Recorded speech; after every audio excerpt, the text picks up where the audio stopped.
Howdy!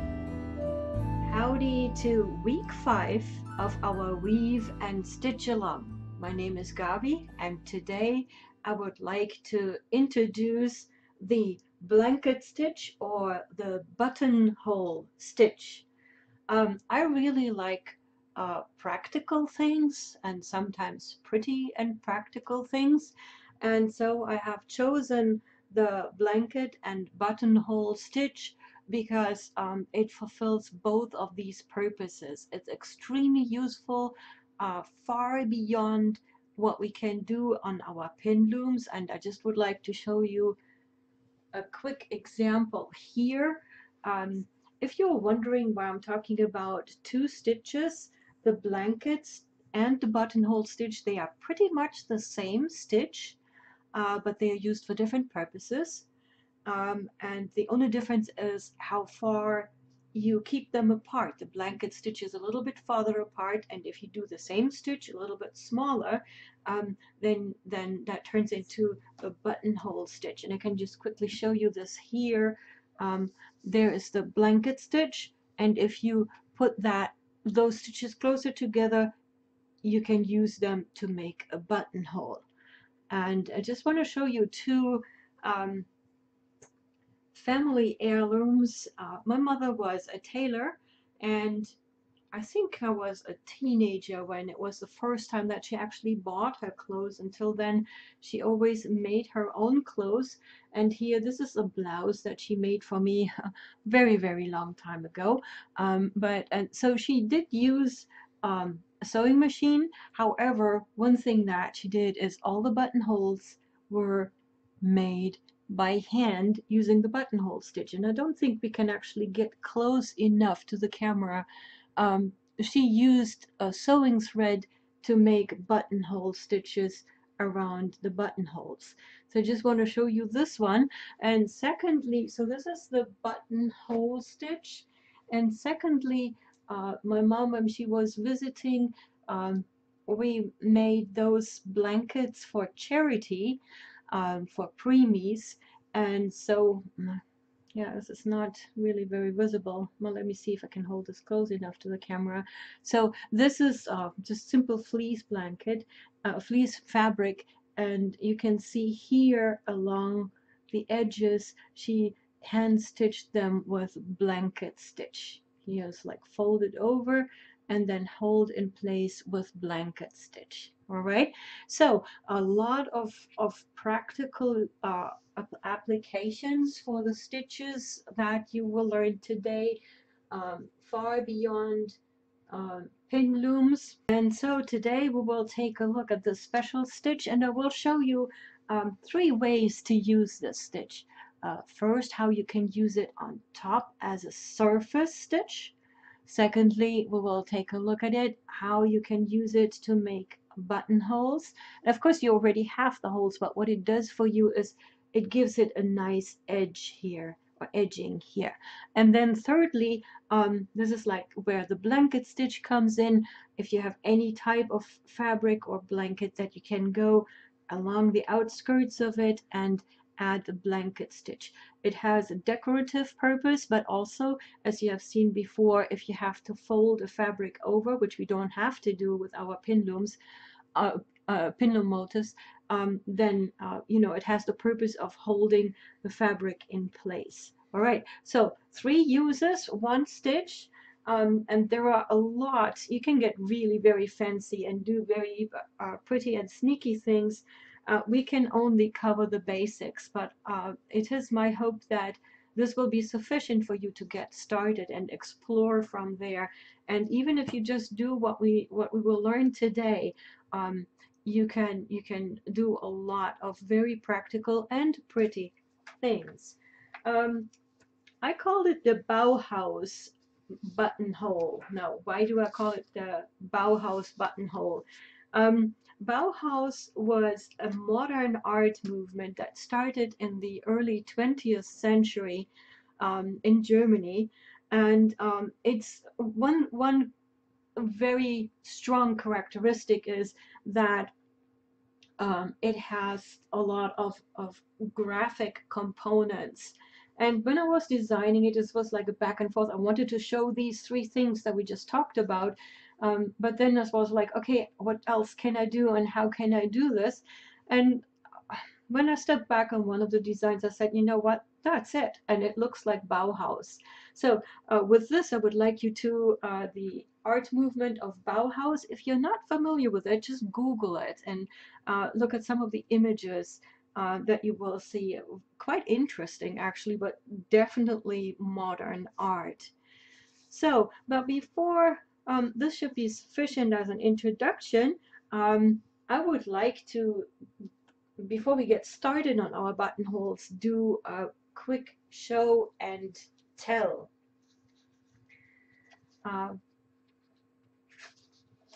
First item are these two little charts. Can we actually please zoom in? Thank you. All right, let me move this over a little bit. Last week I announced that I encourage you to get started on making the extra motifs for our table runner. Well, we had several people that shared their concerns with me. First of all, this is 30 extra motifs. That's a lot. I don't think I've ever made that many. Others said, well, I have enough, but this sounds like a huge project. I have never done a big project. My answer to that is don't worry. If there is any way we can make this work, we will, because nobody is telling us what we have to do. We will make it work. And I'm just showing you two little charts here that I thought to present in week 8, which is the Plan B charts. If you don't have that many motifs or you don't feel comfortable making a larger table topper, make a tiny one. All right, let me just quickly show you what we have here. So this is, I call it the minimalist. This is like the 7 hexagons here and just enough supporting hexagons to keep them together. By the way, if you have done the extra challenges at the midterms and the mysteries and things like that, you will already have more than 7 hexagons or squares ready to go. Don't worry. Here's the same thing for the minimalist for squares. You see here the 7 squares and then just a minimal amount of supporting squares to hold them together. Bottom line, the message is don't worry, be happy. We will make it work. If you need help, we'll talk about it in week 8 in more detail, or you can contact me. Don't fret about making an extra 30 plus hexagons and squares if you don't feel like it. I do know from at least 2 people that they are well on their way making, by the time they are done, they will probably have more than what they need. So if you are anywhere in between or you are discouraged, don't be discouraged. We will make it work. That's the most important thing on our agenda. Let's take a look at a few. This one actually fits in nicely with the topic that we were just talking about. Can we please zoom in? Thank you. These are a few pictures from last week, and this is the first one from Becky. And Becky said, I'm just now catching up. I am so sorry. Don't be sorry. There's absolutely no problem.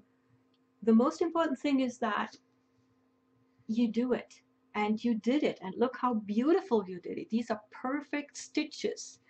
So if you are late, or even if you have not started yet, but you would like to, it is never too late. All right, just get started.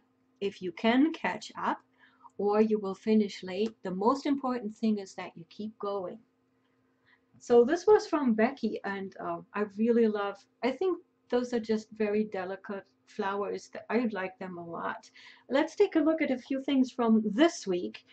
Here are 2 motifs from Bonnie, and Bonnie is by now my go-to person when it comes to trying different yarns.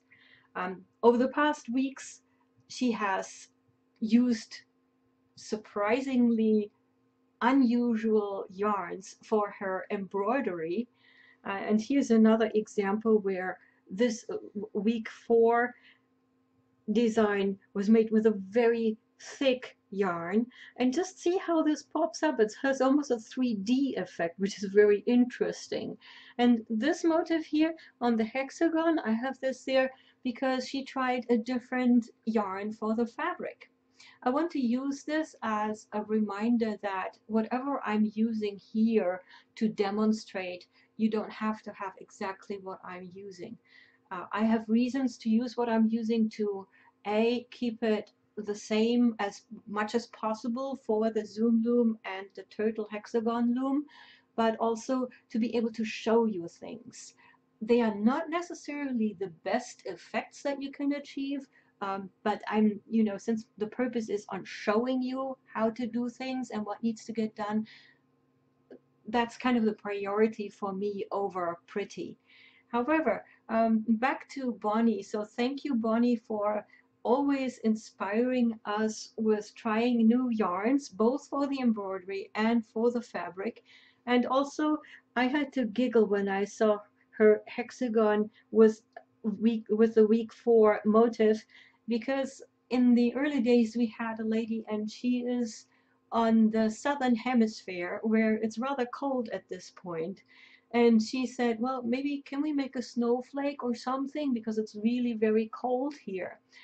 Unfortunately, I don't think I have the time to make a snowflake. However, thank you, Bonnie, for stepping up. And in here, I think the color choices are perfectly reflecting either winter time, or if you live in the northern hemisphere, getting ready for a very hot July. And hopefully this will cool us down a little bit. Anyway, the next one that I want to talk about is from Vicky. And Vicky almost apologized when she said, I'm sorry, I got carried away.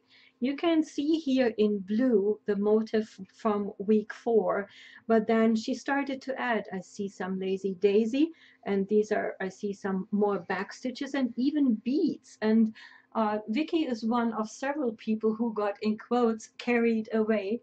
So I think those designs are a delight to see. Don't worry about it. Here's another one that I want to quickly show you from Marcia. Marcia made this design here first, and had similar impressions of like, I just couldn't stop. I wanted to do more, and so she did. Beautiful color choices here, and she again added a few lazy daisy stitches, and then did this border around here very beautifully. And a few days later she came back and said, oh, you know what, I improved it. I did it again and I improved it. So let me see if I can hold this up a little bit more. So this is where she started, and then she went back and improved it by using a slightly different yarn, and the stitches come out much stronger here. The blue, particularly the blue stitches, come out much stronger, give it the 3D effect, and really it comes out almost like a little fountain. The reason why I'm mentioning this is because Marcia did not just make stitches, but she looked at her embroidery and looked at it, how she can improve it, and she did, which is a very important next step. This is from just executing something to looking at what you are doing as a piece of art and a piece of beauty, which is an amazing, amazing developmental state. Now, here is one thing that I want to tell you. If you compare, let's just compare these two here, or hold these next to each other. So there's Becky, and she apologizes for being late. There's absolutely nothing to it. And there is Vicky apologizing for getting carried away. There's absolutely nothing wrong with that either. The most important thing is that both of them and all of you create something beautiful. And I think that makes this world a little bit better. It makes it a little bit better place. Thank you very much for sharing all those beautiful pictures with us. But you know, talking about a better place is a reminder for the next picture that I want to show you. This is a little purse that Cindy on Ravelry made. You might remember, you have seen this, I showed this last week, where Cindy picks up the colors from the fabric and uses those in her stitchery. And Cindy is making those little purses as part of a charity. And making this world a little bit better and seeing all the work that Cindy has been doing made me think that maybe this week we can join Cindy a little bit. Since Cindy bought her first turtle loom last year, I started following her projects, and I see bags and scarves, and she was the one that for our Advent weave along actually made 24 bookmarks. And she also makes hats and pillowcases, and now she's making a whole bunch of those purses. Well, and she always says, well, for stitches of love, for stitches of love, for stitches of love. And of course, at some point, I'm getting curious. All right, Cindy, tell us, what is Stitches of Love all about? Well, Stitches of Love is a volunteer group to an organization that's called Back to School Clothing Drive in Arizona. And they provide back to school clothing and items to high need children throughout Arizona. And based on their website, they have been serving 25,000 children in over 260 schools in over 40 school districts. Now, Stitches of Love is a subgroup of this back to school clothing drive, and these are volunteers who make clothes and accessories. And, you know, Cindy's purse is just one example. So here comes up the, over the last weeks, I've seen so many of those purses that I thought, okay, how can we help? And so this week, I would like to, instead of having this, by the way, is a picture of the front page of the Back to School clothing drive, and you see here the Welcome to Stitches of Love. So this week I have been thinking that instead of an exit project or any project or a challenge, we will make a charity project. All right, and it's optional. If you want to participate, you can. What we will be doing is we will, after we weave the buttonholes, we will make some kind of little purses, and we'll talk about that a little bit later, and use those new buttonholes and the button to add those to the purses. And then if you want, we can send them to Arizona to Stitches of Love and help them to get ready for this year's back to school. It's actually funny, if you believe in coincidence, the Stitches of Love or the back to school drive, they have a little chart on their inventory from June this year on their website. Let me hold this up. And I was looking at it just out of curiosity.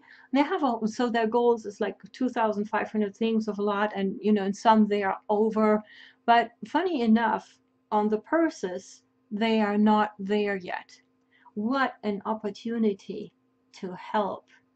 So here's the mission. Let's learn how to do buttonholes, and then we add those to some little purses. We'll talk about it more later. And if you would like to participate, we will provide you with more information, all the information about Stitches of Love, their website, and patterns and address and things like that will all be in this week's worksheet. So please look it up there, and we can take it from there. Also, a note, I know that some of you probably would love to help, and they have everything but the money for the postage. I have set a budget aside to help up to 10 people to ship their little creations to Arizona. This also will be in the this week's worksheet. Just contact me privately and we will work something out. All right? Okay, but now let's get to work. Let's first talk a little bit about the supplies that we need this week. You see here the Zoom loom and the Hexagon loom are both prepped with a special motif or with special fabric that has a buttonhole woven into it. The buttonholes are about 1 inch long so that they fit buttons like this. This is like a 25mm button, which is about 1 inch. And the same here for the Zoom loom, fabric with a 1 inch buttonhole. You don't have to weave a buttonhole to follow today's lesson, but it will be beneficial. The instructions on how to weave a buttonhole are on the turtleloom.com blog website, all right? So take a look if you haven't found them yet, or if you haven't done it yet. On turtleloom.com you will find instructions to weave those particular pieces of fabric on the Zoom loom and on the turtle loom to make those 1 inch buttonholes. We also have, I have 3 different yarns here, and this again is the line band bonbon, but this week I'm using color 610 in Brights, which is a little bit fuzzier yarn. If you want to optimize your blanket stitch and buttonhole stitches, you would probably even use a thicker yarn, but I'm using this yarn today to show you the individual stitches. And then we just have our regular ruler and our scissors, and I think that should be it. Let's briefly review what we're going to do. We will start with the hexagon pin loom. So what we will do is we will start with working the buttonhole stitch, not the buttonholes, the blanket stitch as a surface stitch on top of our fabric. Secondly, we will make an edge around our buttonhole, and then we will take the motif off our looms and do the blanket stitch around the motif. All right, and the needle is on the hexagon, so we will put the Zoom loom supplies aside for now and get started with our hexagon. Can we zoom in, please? Thank you. All right. First, we will do the surface blanket stitch, okay?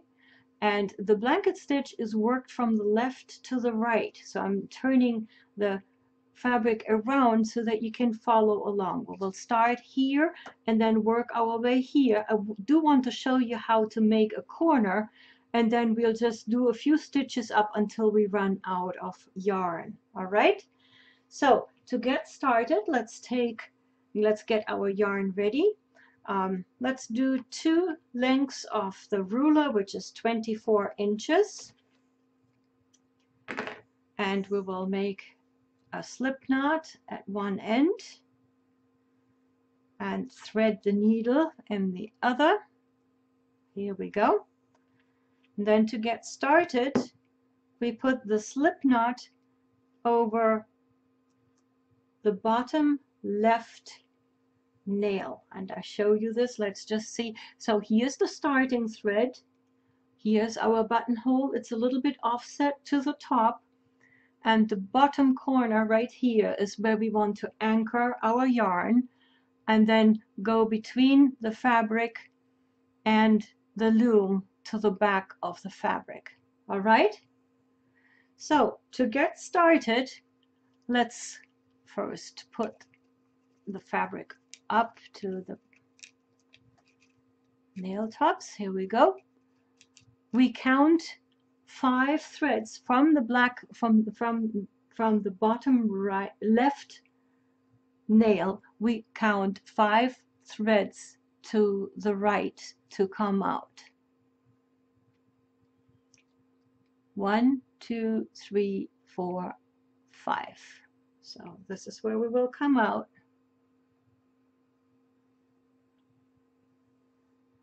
All right. Okay, here we go. Let me just get you. At this point, I want to show you what we will be doing. This is from a little stitch booklet. So this is point A. I'm not sure if you can see this right here. Point A, that's where we are right now. And here the instructions say there are 2 imaginary lines that we work along, and that's what we will be doing. Next one is we will go a little bit to the side and up to come out at B, and then we will come down at C, but we will make this a loop. You have seen this loop with the lazy daisy stitch, and we will do something like it. All right, let's take a look what it looks like in real life. So here we are. This is our point A, and now we need to count over. And here's one thing with a button stitch, with a blanket or buttonhole stitch. You decide how long it is. And for our purpose, I just decided that we go 2 over, 2 to the right, and 3 up. 1, 2, 3. So this is where we will go down. All right? So here we go, going down. And we'll make a little loop here, similar to the lazy daisy stitch. You now know that already. And then we will say, well, you know, I don't want to go anywhere else but 3 straight down. So count down 1, 2, 3. Remember, you did count 2 to the right and 3 up. That's where you go down. And now you count 3 down to come up. Make sure that you're in the loop. Do you see that? Okay. And then you gently pull the yarn until you get this angle. Here's one note with buttonholes. I think the most difficult thing to learn with a buttonhole is proper tension. You will see that once you get started, if you pull too far, it will look like that, okay? And it will look crooked.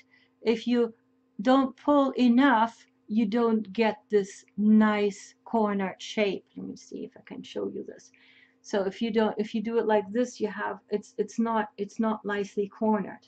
All right, so you have to practice to get the right tension, that you have this right angle. Okay, and here you go. This is your first buttonhole stitch. All right, from here we do the same thing over and over again.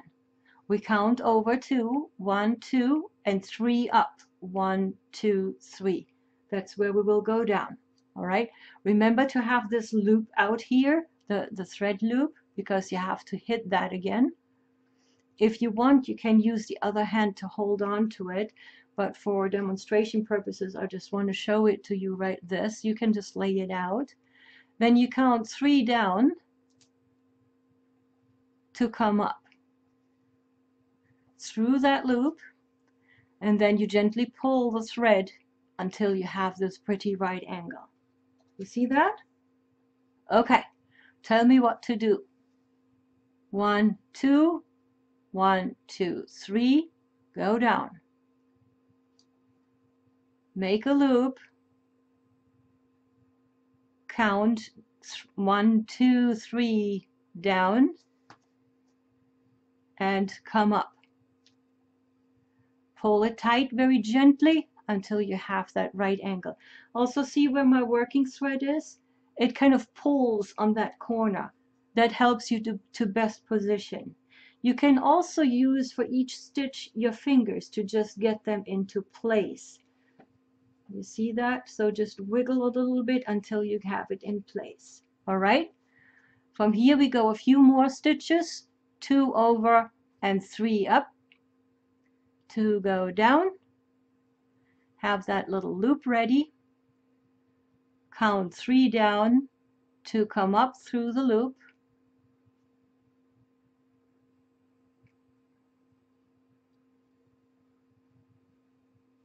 here we go.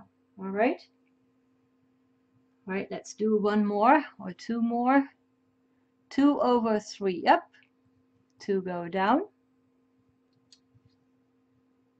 count 3 down, and you see now I have intentionally left the loop just float around. You can also, when you come up, make sure that you put the loop over your needle, okay, when you come up. So here we go. To make the corner, you need to have the height of your stitches. So we don't go like 2 over, but now we go 3 over here. And we do not go up, but we go into the same hole of the previous stitch. So let's take a look. So we go down here, the same stitch. All right. And now we do the counting. So we go 3 over right here and come up. And so if you now look at this stitch, you can already see where this is going. Okay. So this is like, here's the tip of the corner. To secure the stitch, you can go down similar to the lazy daisy stitch and come up again to the same hole on the other side of the thread. That way, that's just a beautification of the whole thing. So, wait. It's a little bit hard to see at this angle. Here we go. Okay. So just, you know how you did with the lazy daisy chain stitch where you locked it up here? That's what we just did here. Okay. And so now you count, now we can turn our work like this, and we now work from the left to the right in this direction. And from here on, it's pretty much a standard blanket stitch. So we count over, well, almost. So we, for the first stitch to finish the corner, we have to count over 3 over and 3 up to get into the same hole. Let's do this. And then count 3 down straight to come up. And here is your next blanket stitch, which completes the corner. But other than that, it's pretty much just a regular blanket stitch. And from now on, we do 2 over and 3 up to go down.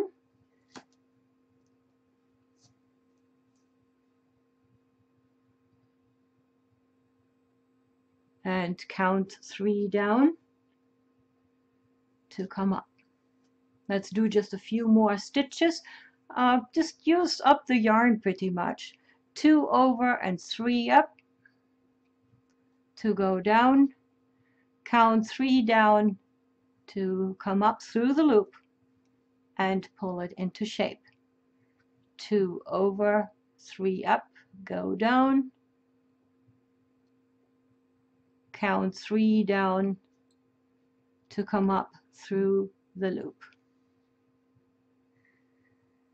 Okay, I do one more. 2 over, 3 up to go down. Count 3 down and come up through the loop. All right, to finish or to end this, all you need to do is, and this might be a little bit hard to see, just go to, similar to the lazy daisy stitch, you just go over the loop that you just made and secure the loop. So See this? Just go over one like you did with the lazy daisy stitch and pull it down. That will hold it in place. Okay? So here we go. Here is your cornered blanket stitch as a surface.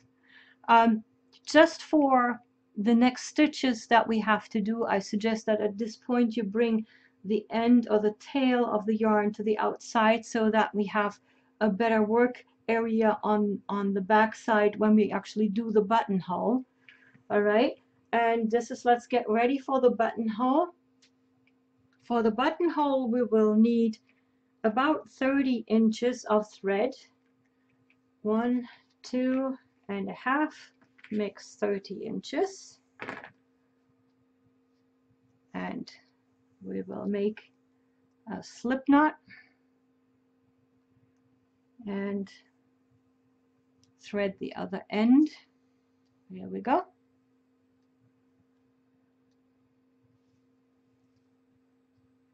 And to get started, we will anchor our thread over the top white nail. See, here's the white starting thread from our weaving, and that's the same nail that we use to put our buttonhole on. So here we are on, we have the blue thread anchored, and we're right now on the back, and all you need to do is just come up with your needle through the buttonhole. Very simple. What we will be working on is we will have the edge here going around. So we will work from the left to the right again as before, but we will make smaller stitches. And for buttonholes, you know, you want this edge to be strong, so you make very tiny little stitches. Remember the buttonholes on my blouse that my mom made? And also you don't need to go into the fabric that far. If you just have a little bit and it's dense enough, that will be fine. So what we will be doing here is we will just count up 2 right here, and then come up back into the buttonhole, making sure that we have the loop. Can you see what I'm doing here?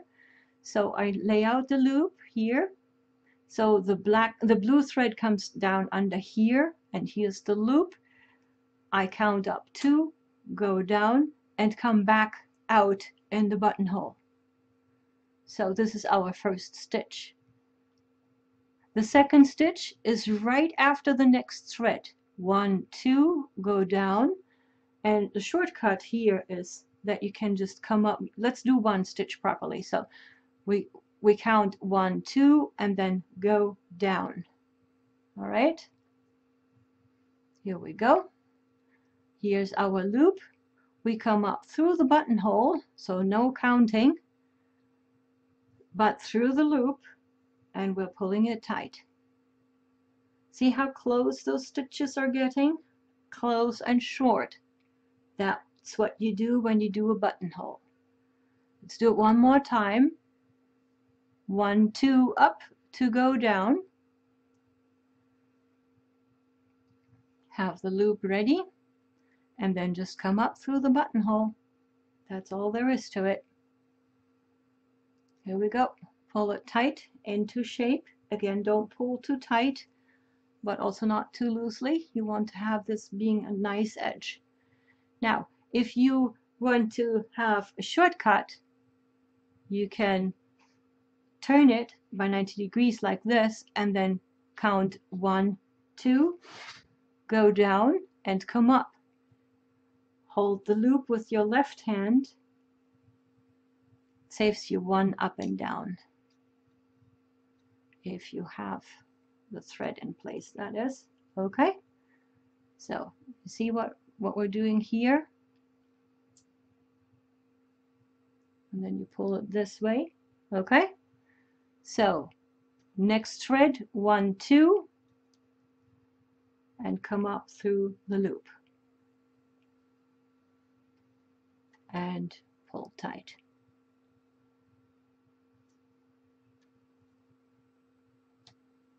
Next, over the next thread, 1, 2, and pull tight. And you do that until you get to the last stitch on this side. And then we will work a corner.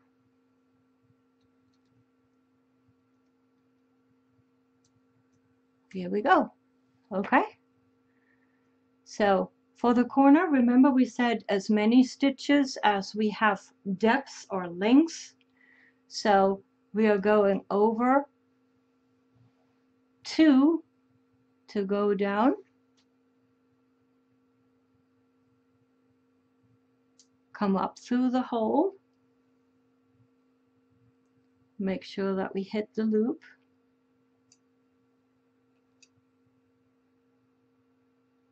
and you get this little angle forming. See that? And now we go 2 over, because we want to advance, all right? 2 over to go down,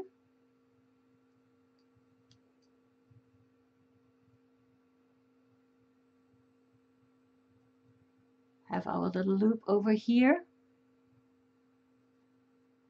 and come up.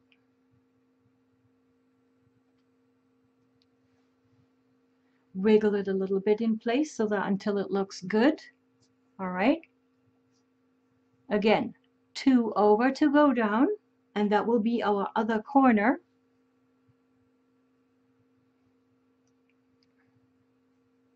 Have the loop and come up through the buttonhole. The really neatest thing is that you always come up through the buttonhole, so there's no counting. All right. So what you see here is now you have those 2 corners, and you are now on the other side, so now you can turn it to work from the left to the right, the other side.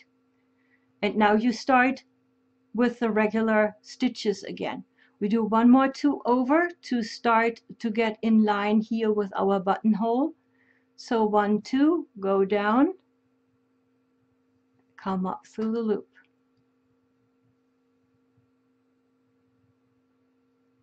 Pull it tight until it looks good. And now we go back to 1 over, 2 up. And you can turn it if you want.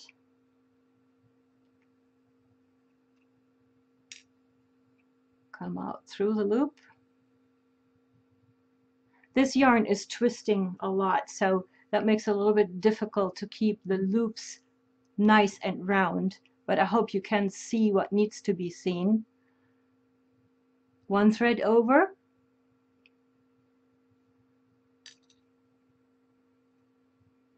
coming through the loop, and I will just finish this quickly here, holding it down here, 1 thread over,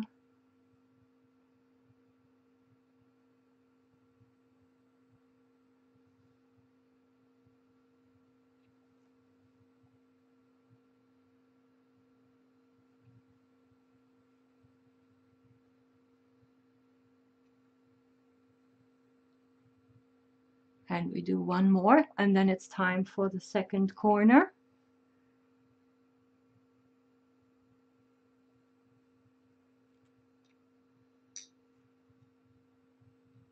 If this looks too confusing to you, this is like, you know, because everything is in motion, make sure that you take a look at the photos on the worksheet, because that's kind of still, it's not so much moving, and you can see exactly where the stitches need to go. All right, so here we go.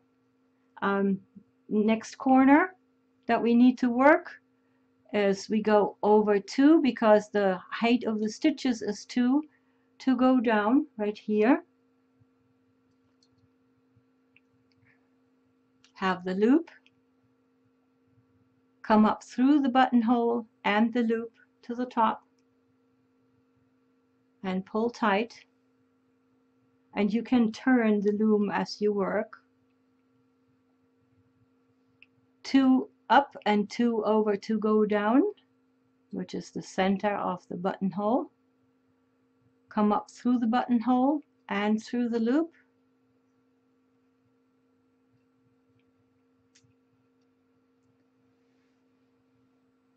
and pull tight, and we have 1 more stitch, to make the last corner, 2 over to go down, and come up through the buttonhole and the loop and pull tight. Okay, and you can see now on your work that your working thread is right where you made the first loop, right here. Okay, so you can do the same thing that we did before. You just stitch over, but you can stitch over the first loop that you started with. Okay, just bring it to the back of the fabric at this point. Here we go, take a look. All right, so here's your first buttonhole right here, and let's just take a look. Oh, I need to clip this. Here's our button, just as a proof of concept that the button slides through at this point. Okay, it has a pretty heart on it. I hope you like it. All right, at this point, before we do the blanket stitch on the outline, that's the same as for both looms, so it doesn't matter whether you work the hexagons or the squares. That's why I'm putting aside this work for now, and we will pick it up later after doing the zoom loom. So let's switch to the zoom loom.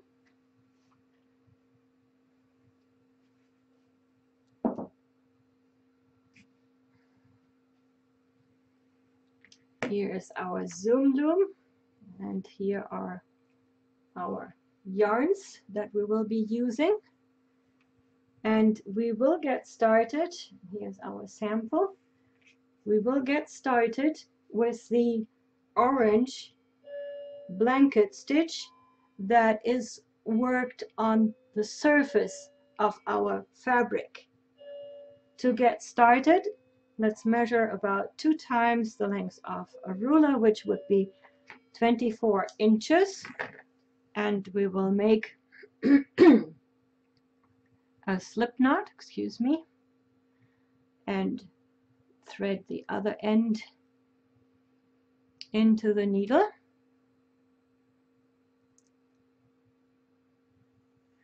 All right, and now let's take a look at our fabric. The buttonhole is a little bit off-centered, as you can see, and we start with the buttonhole at the top. So hold your loom like this. The number 4 is here, 3, 2, and 1. So if you have here the starting thread away from you on the right top, then you have it right. Okay. Take a look here at the 3 groups. To get started on the zoom loom, put your slip knot at the end of the second triple group. All right, so here is like 1, 2, 3, 1, 2, 3, and on the third one of the second group, let me see if I can show you this a little bit better. Yeah, here. The third one on the second triple group here on this side, that's where I want you to put the slip knot. And then just go under to between the fabric and the loom to get to the back side of your work. Okay, here we go, here we are. All right, for the zoom loom we have a little different instructions because there are a few more threads to work with and the threads are spread out differently. So for the zoom loom we count 6 rows up from the bottom, 2, 4, 6, which is close to where we put the slip knot, right under, as a matter of fact. And then we count 6 over, 2, 4, 6. So, and I make this hole a little bit bigger right now so that you can see it a little bit better. And that's where I want to come up. Okay, here we go. I want to show you a quick picture where we are. These are instructions for a blanket stitch. You can see here, this is where we are right now at point A. That's where we are coming out. And you can also see here that we have the thread in a loop. And there's point B.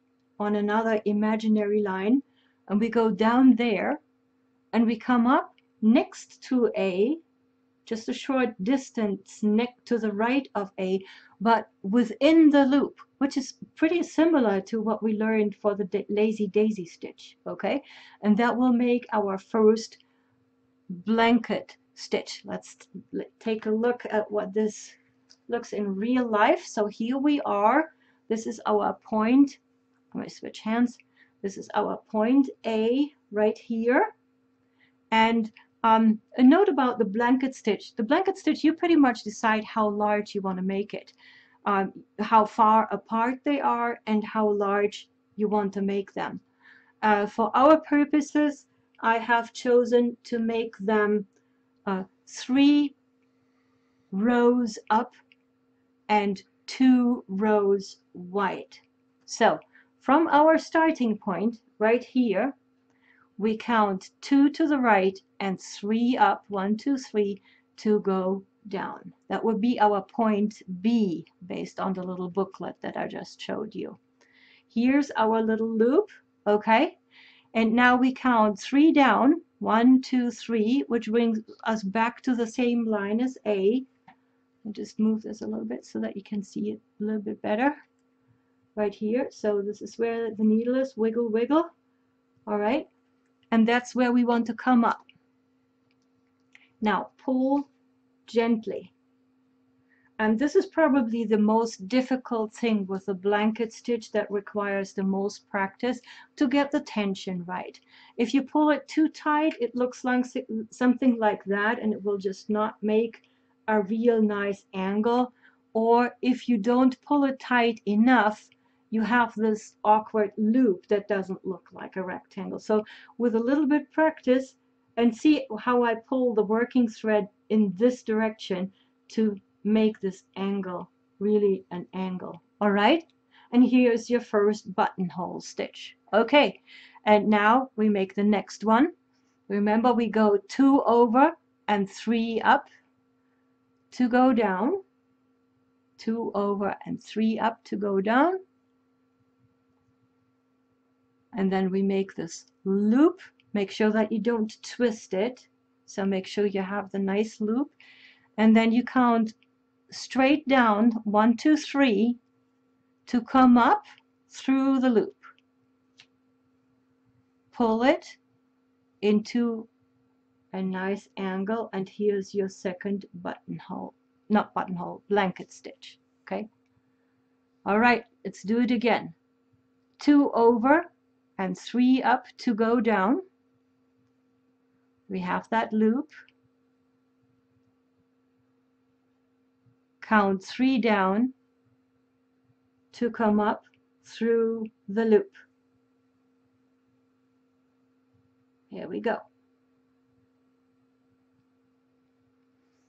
Let's see if you remember. 1, 2 over, 3 up to go down. Remember to have that loop ready. Count 3 down to come up through the loop and pull it into shape.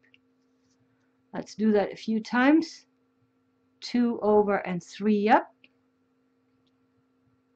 Have the loop ready. Count 3 down to come up through the loop. Let me just see quickly how many stitches I did here. 5, 4, 6, 8.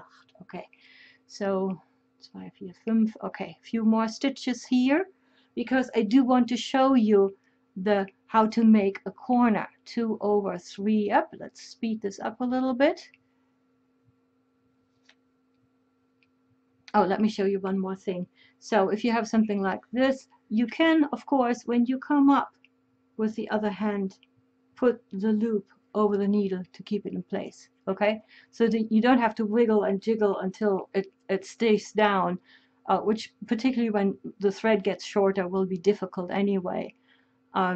So you can absolutely fish for that loop when you come up. So 3 down and come up through the loop. I think we need one more. It's 5, 6. yes, one more. So 2 over and whoops, 3 up to go down, count 3 down to come up. All right, it's time to turn. When you want to make a corner, when you want to work a corner like this, you need to have as many stitches over as you have up.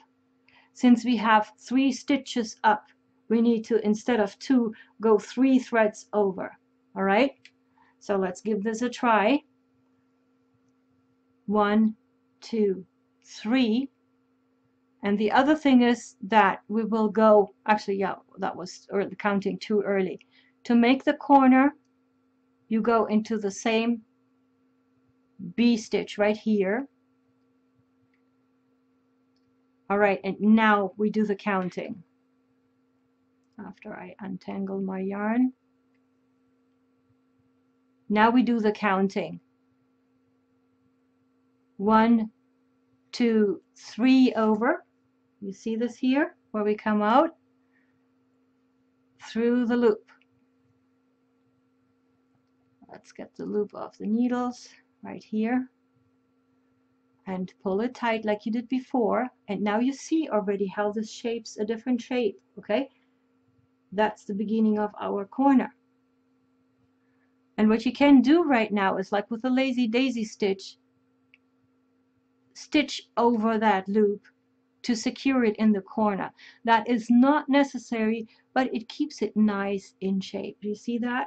Okay, and then you come out on the inside of that loop again to continue. So it's pretty much, you just tie it down in the corner. Not necessary, but it makes a nice corner. All right, at this point I want you to turn your work like this by 90 degrees, and then we work again from the left to the right over in this direction until we run out of yarn pretty much. Okay, so what we need to do is, to complete the corner, we have to go one more time over here into that shared hole on B, count down 3 in the new direction, which is also 3 in this direction, so 3, 3, and come up through the loop and pull it tight. And here's your corner completed. Okay, and from here on you just continue with the stitches as you already know them. 2 over, 3 up, go down, count 3 down, come up through the loop, pull tight. 2 over, 3 up, go down,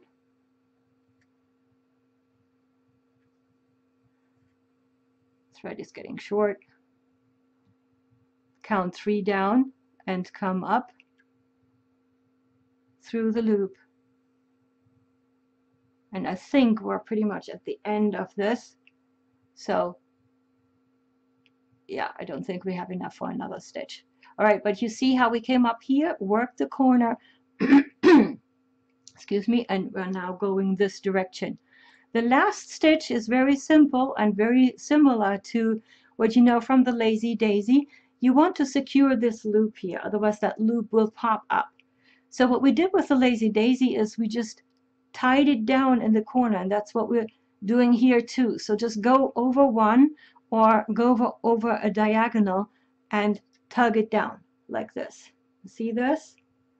And that's pretty much all there is to it.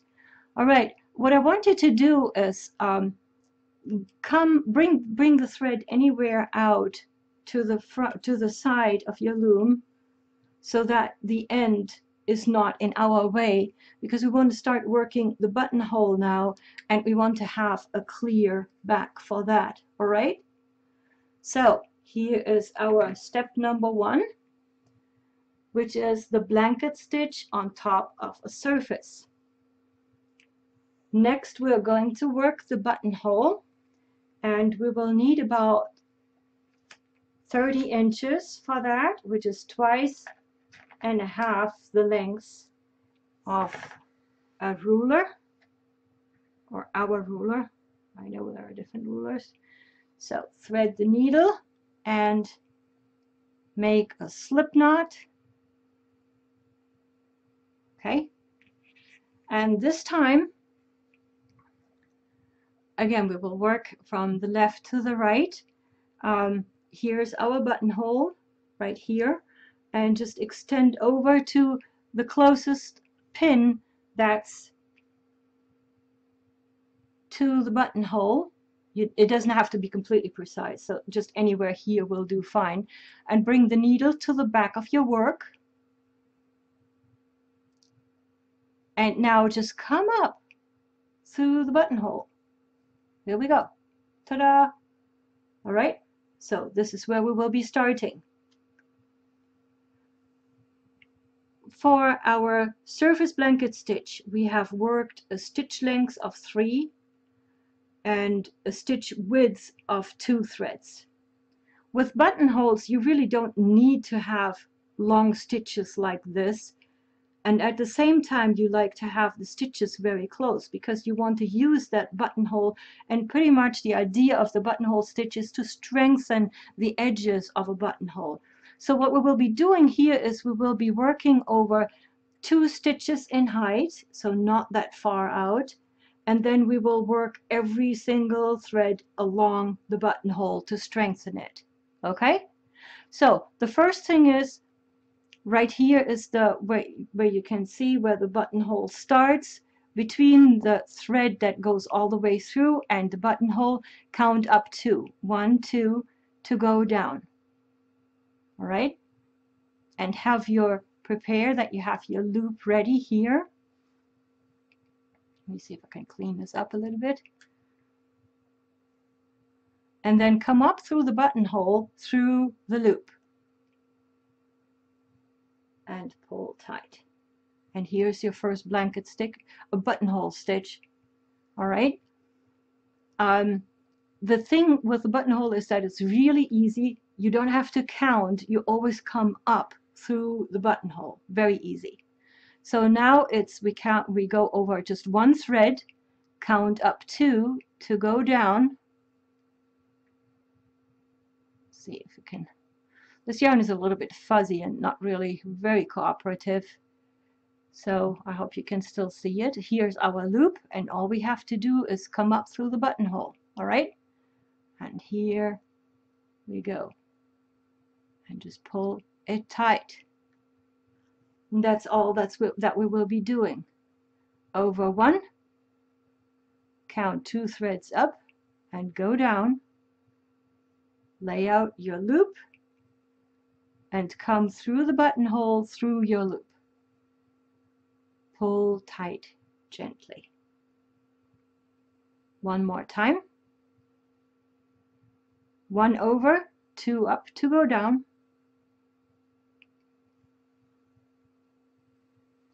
Come up through the buttonhole, through the loop. Here's a little bit of a speed method. If you want, you can turn your loom 90 degrees clockwise. Okay? Make sure you have the thread here on the left side, and then you count the next thread and you count 2 to go down, but you come up right away. Okay? You see that? So your right hand stays on top of your work, and then you pull the needle through. Make sure that you still go through the loop. All right? And here's your next stitch. Excuse me. Let's do it again. Oh, the next thread, add 2 in, stitch down and come up through the buttonhole right away, through the buttonhole and the loop. So you pretty much save the step where you go with your hand down, pull it down, stitch it up, bring your hand up. Okay? And I will use this method from, oh, actually it's just 1 more stitch. Here we go. So you make those stitches until you get to the end of the row. So see here, there's the next thread that goes all the way across. That's as far as you want to work this method. And now it's time for a corner. Okay? And I will work the corners with going up and down to show it a little bit better. So let's go. This was our original position. Now we want to work the corner. So what we will do is, remember from our orange corner, the stitches have to be as high as they are wide to make the corner. So that will be a 2 by 2. So we go 2 over instead of 1 and go down, come up through the hole and the loop. And pull it up, pull it tight in shape. See here how it starts, you can see how it starts building the corner. All right, now we turn it a little bit and we have to advance to the other side. Okay, so we count 2 over to go down, come up through the buttonhole and the loop. I put the loop over here like this. There we go. All right, we have to do the next corner, 2 over to go down,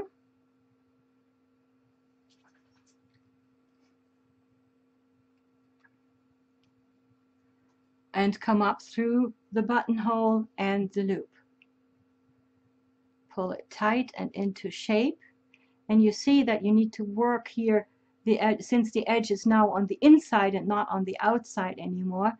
You have to pull the working thread in a little bit different direction, but you can already see that you have now advanced to the other side. So now if we turn it clockwise, we can continue to work from the left to the right as we did before. All right, so let's do it one more time. To complete the corner, count 2 to go down,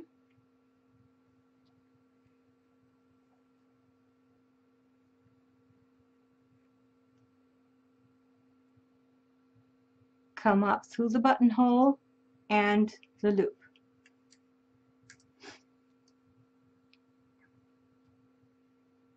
All right, now we have the corner completed, and we already have the first stitch on the other side.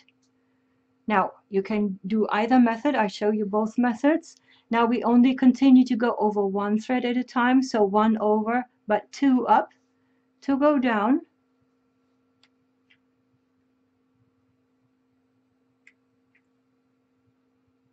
come up through the buttonhole and the loop. There we go. Or you can do the speed method. Turn it by 90 degrees clockwise. Make sure that you have the loop on the left side, and then 1 thread down and 2 out, and stitch in like this. Hold the yarn to the left, 1 thread out, 1 thread down, 2 threads out, and make a stitch. And I will use this method to finish this side.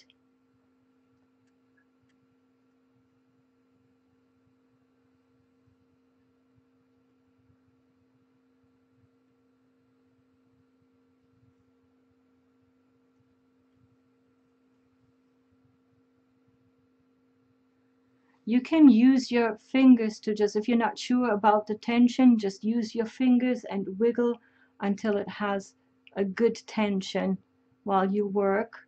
So 2 over, let's make sure we go through the loop.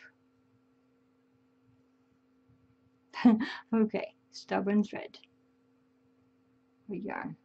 Okay, we have 1 more until I just want to show you here. So here's the first thread that goes all the way across, and we just end right on top or above that. Okay, so above that will be our last stitch on this side, and we have to work 1 more corner.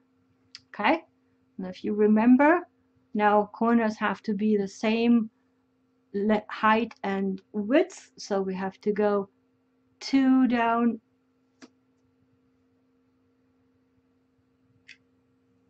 And I do this again individually with individual stitches. Here's your loop, and come up through the buttonhole and the loop, and there's your corner. Now you can turn your loom like this. The next stitch is 2 over to just go on the half side of the buttonhole, or where the buttonhole splits. Make sure that you come up through the loop. And we have one more stitch. Again, that's the corner that needs to be 2 by 2. So 2 over to go down. Come up through the buttonhole and the loop. And pull tight into shape. And you now see that your working thread is exactly where you started. So all you need to do right now is just poke down through the first stitch. All right, and we'll deal with it later. Here's your buttonhole. You can just release the needle at this point. And let me see if I can find, yeah, here's, and just as a proof of concept, you can see here that the buttonhole now has a nice edging on the inside, which is what you want to achieve. And here comes our little heart button, and it fits perfectly. All right.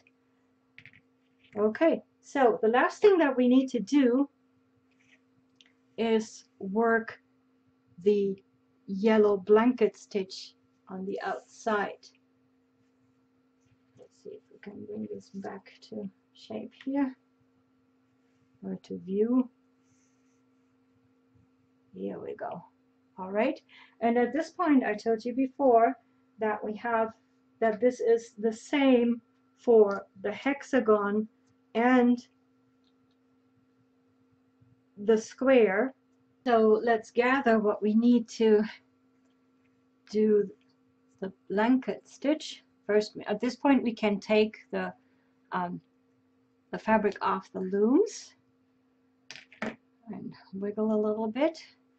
Okay, first order is to weave in the ends. Let's take a look. Well, the back doesn't look too bad. And let me just quickly weave in the ends. People get very religious about how to weave in the ends.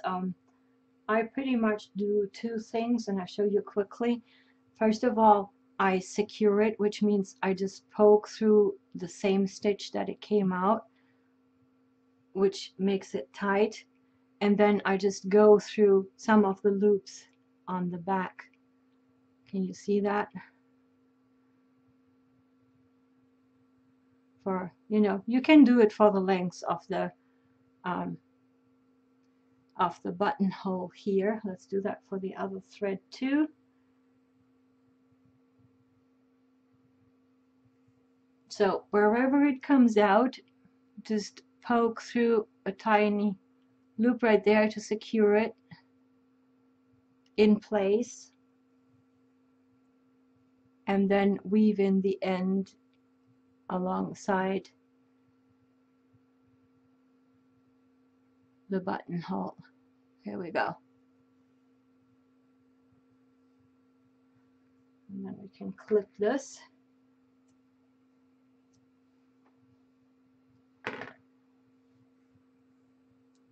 And similar for the orange.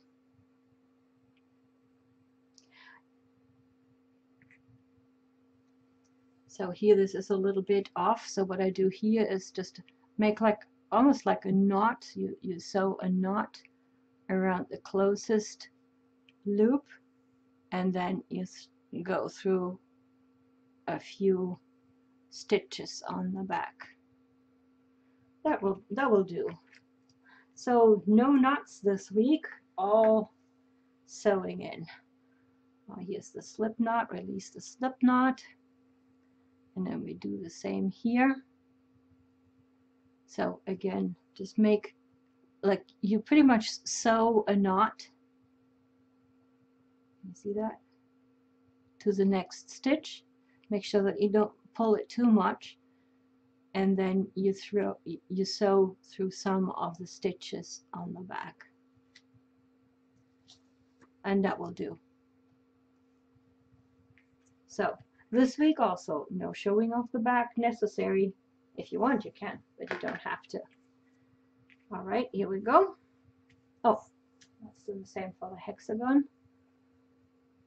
Wiggle, wiggle.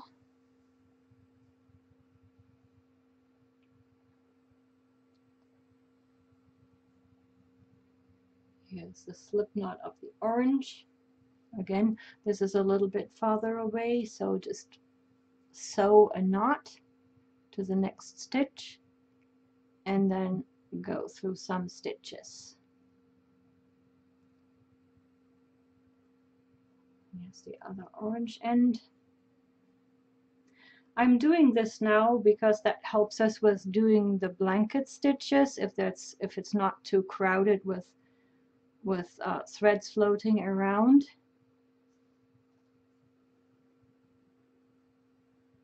And we do the same here for our buttonhole.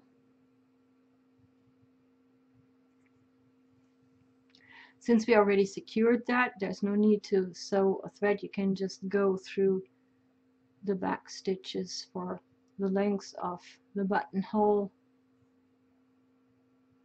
Open the slip knot.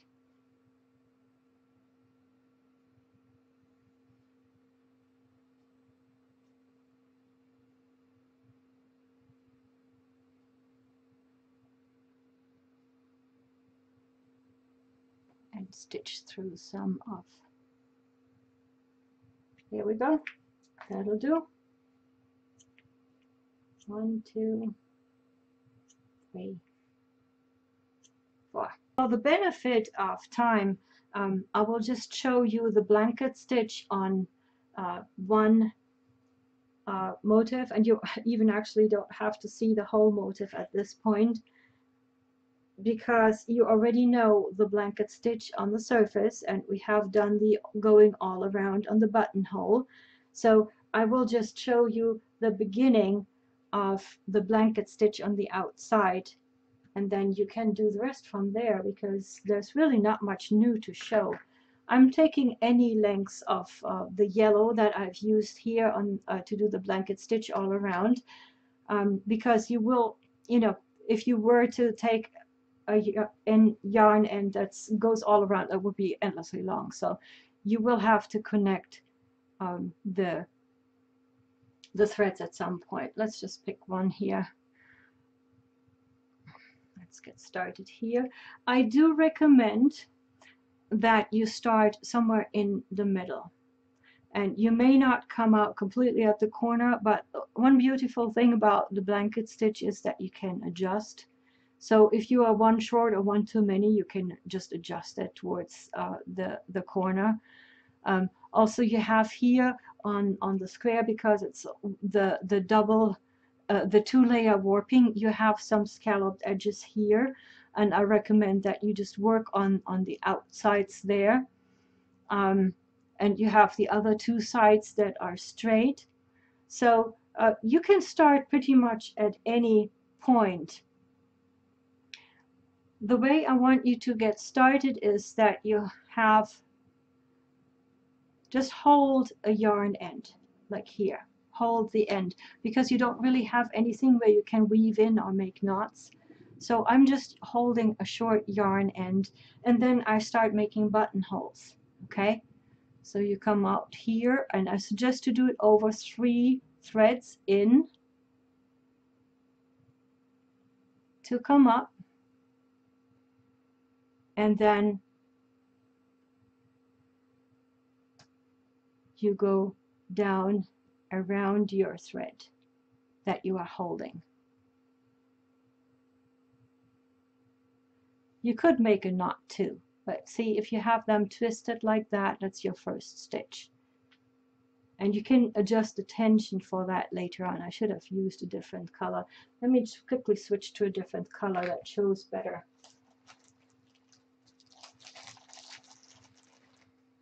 Because the camera light is a little bit, yeah, okay, that will show better.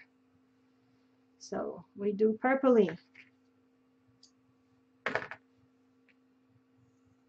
The yellow is really hard to see in this light. So here we go. Start anywhere here on a straight line and come out 3 up. That will be the height of our stitch. Hold the yarn end, go around it as if it were a loop. And then I suggest you go 3 over to make them really a little bit bigger. So 3 over, go down, and now all you need to do is come through the loop. Can you see this? So here's our loop. You went 3 up, 3 down, and you come down through the loop. So this is even easier than the buttonhole because you don't have anything that is here towards this end. Okay? So very easy. 3 over to go down. Have the loop here and come down through, come through the loop. Okay, can you see this? So here are our first, and you can again wiggle and pull them into place. Show you one more time. 3 over to go down and come up through the loop. That's all there is to it. You work the corners the same, you go all the way around and match here the first stitch at the beginning, and you poke in there, and that closes the loop of the loop. One more time, just go 3 over and go down and pull through the loop. The challenge here is now that you don't have the loom anymore that holds your fabric in place. So in the beginning this will feel very wobbly.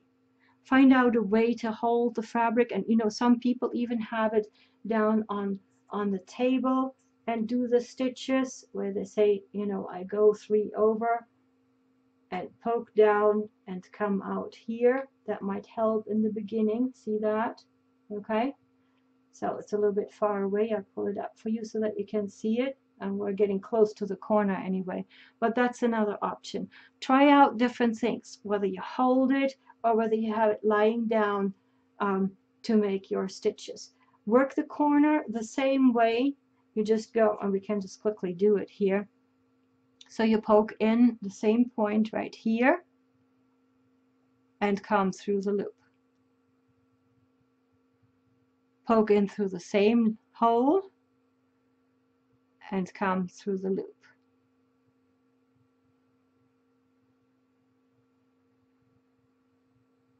See, and here's your corner. So it's even easier than anything that you had before. Going around the corner is pretty much just poking into the same hole 3 times. Okay, and now you advance, count 3 up and come through. 3 up, come through the loop. So this goes relatively fast, and you see here now this is the scalloped edge, so all you really need to do is adjust the tension a little bit. 3 over and come down through the loop. I do recommend, if you have it, that you, for the blanket stitch that you use on the outside to make the edging, that you use thicker yarn. It will look better if you use thicker yarn. I've used it here so that you can actually see the stitches where I'm poking in and out and what I'm doing. If you have thicker yarn, it will fill in a little bit better, and that makes it look better. Okay? But it's completely up to you. Try it out. I would like to encourage you to try different yarns. I think a little bit thicker yarn for the blanket stitch around the motif will look better. All right, that's as far as I want to get with this one. You should have all the tools that you need to complete your work. The same applies here to the hexagon. And so let's put those 2 aside because I have one more thing that I want to show you. The results will look something like this. So you have your buttonholes here, a little bit off-centered. You have practiced the blanket stitch as a surface stitch on top of fabric. And lastly, we did the blanket stitch all around our fabric. All right. I would like to tie it back to our charity project at this point and show you just very quickly where this is going. I whipped up a quick example here. You have already seen Cindy's pictures with the fabric bags because she likes to sew.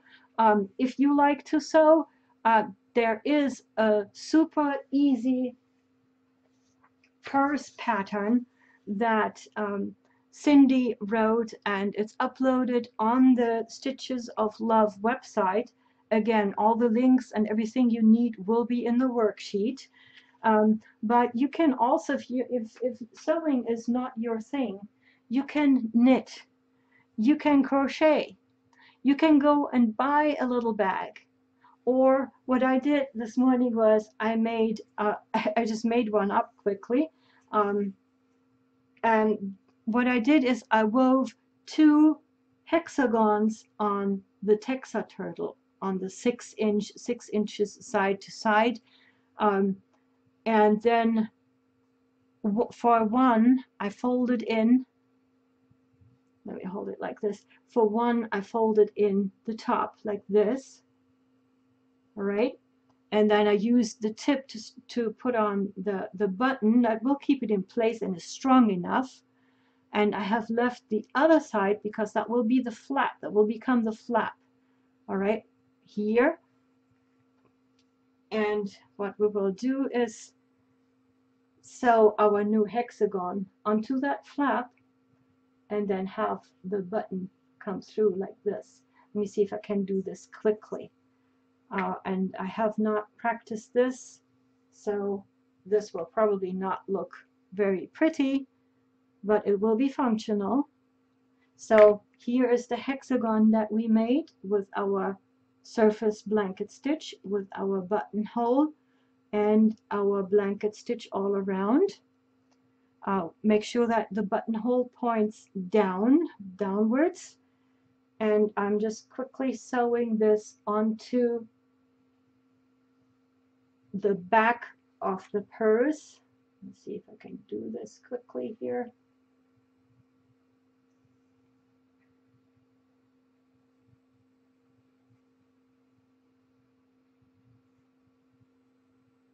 I've been thinking of doing it like this.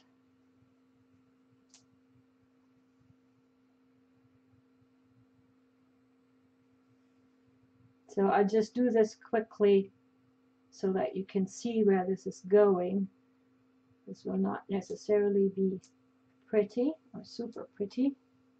Put this up. So all I'm doing is I put the top of the hexagon onto the large hexagon, and now I'm just whip stitching it on.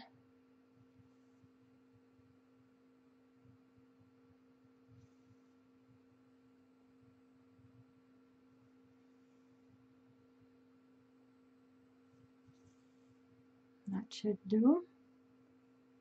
Let's just sew this in quickly. All right. Here comes the moment. So this is what it approximately, okay, this looks a little bit ugly, but we can make that prettier. So now you can just flap it over like this.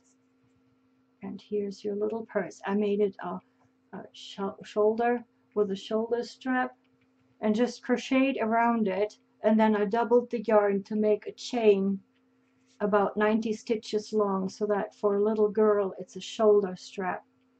Okay, and so here is your little button purse.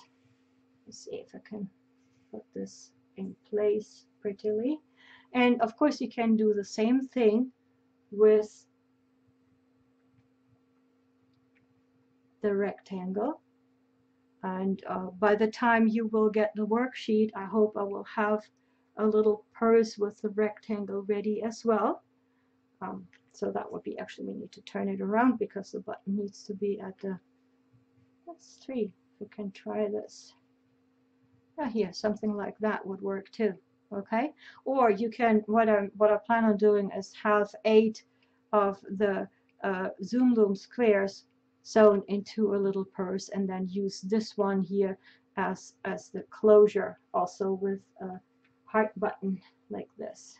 Okay, so this would be everything for week 5.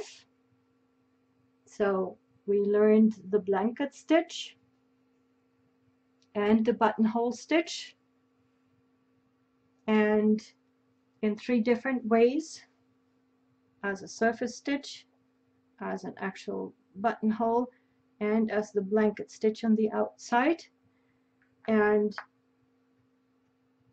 to show an application of it, please consider joining us for our charity project. There will be help available in many ways to help you make a little purse, or you can buy a purse. The information, the contact information will be in the worksheet. So please consider this week to join our charity project and make any little purse to make a little girl in Arizona happy when it's time to go back to school. I want to thank you for listening and watching. Happy embroidery, and I hope you will join us next week for week 6 of our Weave and Stitch Along. Auf Wiedersehen!